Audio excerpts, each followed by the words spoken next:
gas na pipeline ng FPIC. Mga taga West Tower Condominium pinag-iisipan ng pag-aay ng class suit laban sa FPIC. Ang latest sa paghuhukay, aalamin live. Isang lalaki pinaniniwalaang nalunod sa isang palaisdaan sa Malabon. Isang kotse sa Germany, nilamon ng lupa.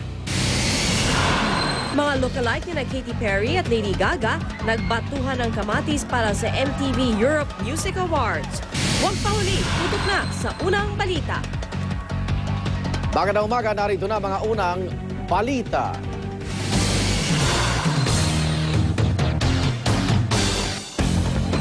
Mas mahaba ng oras sa mga biyahe po ng mga fuel tanker. Binigyan ng truck ban exemption ng mga oil tanker para raw hindi maantalang paghahatid ng petrolyo sa Metro Manila habang kinukumpuni ang tumatagas sa pipeline ng FPIC. Narito ang report ni James Velasquez. Pasado alas 7 ng gabi nang makuna namin ang fuel tanker na ito na papasok sa Pandacan Oil Depot sa Maynila. Kung dati bawal ang mga tanker bumiyahe kapag rush hour, ngayon makakabiyahe na sila mula alas 10 ng umaga hanggang alas 6 ng umaga sa susunod na araw. Pinahintulutan na kasi ng MMDA na i-exempt muna ang mga fuel tanker para di maantala ang paghahatid ng mga produktong petrolyo sa Kamaynilaan.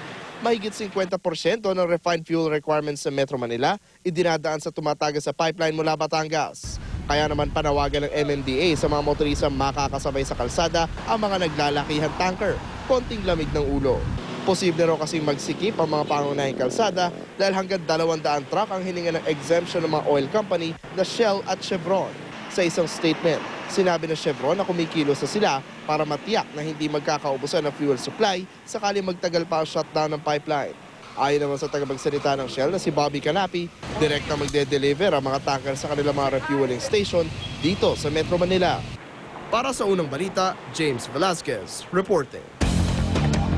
Mga taga West Tower Condominium pinag-aaralan na ang pagsasampa ng class suit laban sa FPIC. Handa naman ang kumpanya na makipag-usap sa mga naperwisyo ng gas leak. Narito ang aking report. Nito nakaraang linggo lang, kinumpirma na ng First Philippine Industrial Corporation o FPIC na sa kanilang tubo nang galing ang pagtagas na inirereklamo ng mga residente ng Barangay Bangkal sa Makati. Dahil dyan, balak maghain ng class suit ng mga residente ng West Tower Condominium laban sa FPIC. Ayon sa kanilang abogadong si Attorney Lorna Kapunan, perwisyo raw ang dala ng tagas sa kalusugan at kaligtasan ng mga residente. Sagot naman ng FPIC, handa raw sila makipag-usap sa mga residente ng West Tower Condominium. Sa ngayon, tutok daw sila sa paghahanap ng pinagmulan ng tagas. It's a difficult area to work in, remember, huh? They'll have to do some clamping and some welding in a confined space, and probably there might be fumes, so they will be very deliberate in their actions here. Dahil sa ibabang bahagi ng tubo sa May Osmeña Highway nakita ang pagtagas, tingin ng FPIC na sa mas mataas na bahagi ng tubo ang mismong butas o crack na pinagmumula nito. Kaya inumpisahan ang paghahanap sa ilalim ng Magallanes Interchange. 2 metro ang lawak ng butas na ginawa ng FPIC dito sa may paanan ng Magallanes Flyover. At umaasa sila na dito na nila mahahanap yung butas kung saan tumatagas ang langis sa kanilang pipeline. Iniiwasan nila ang foundation ng tulay para hindi delikado. Pero ang problema, kung hindi nila dito matatagpuan ang butas ng pipeline, kailangan na nilang maghukay dito naman sa ilalim ng mismong tulay. Mas mahirap ito dahil mahigit 100 metro ang haba ng tulay. Mahigit 3 dekada na mula nang itayo ang Magallanes Interchange at noon pa lang may alinlangan na raw ang FPIC sa pagtatayo ng flyover sa ibabaw ng kanilang pipeline. Bukod sa mabigat ang mismong flyover, daanan din ito ng mabibigat na sasakyan. Gayunman, hindi pa raw malinaw sa ngayon kung ano talaga ang sanhi ng pagkasira ng pipeline.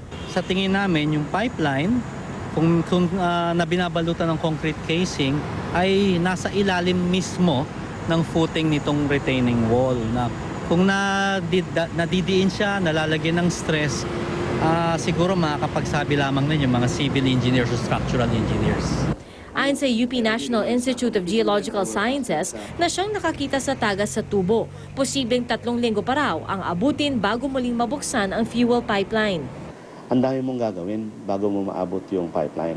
Tatasasin mo yung overpass parts noon, you have to shore it up, And then you have to reach the sarcophagus that entombs the pipeline.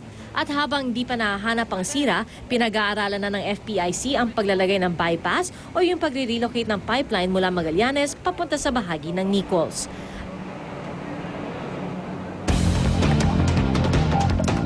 At makibalita tayo sa ginagawang pag-uhukay sa Osmeña Highway naman sa Makati City.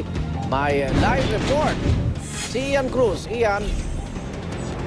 Yes, Egan, sa mga sandaling ito ngayon nagpapatuloy yung pag-ukay ng mga tauhan ng First Philippine Industrial Corporation. Ito yan sa kahabaan ng Osmeña Highway. Ito ay sa layong matukoy ang mismong pipeline na pinagmumulan nga ng gas leak na nakaapekto ng gusto sa West Tower Condominium at mga residente ng Bangkal, Makati. Kung kahapon, Egan, ay nakakalapit pa ang media sa area na hinuhukay, sa ngayon ay pinapalayo na ang media sa kanila, lalo't nakabarikada ng lugar para sa dagdag na seguridad.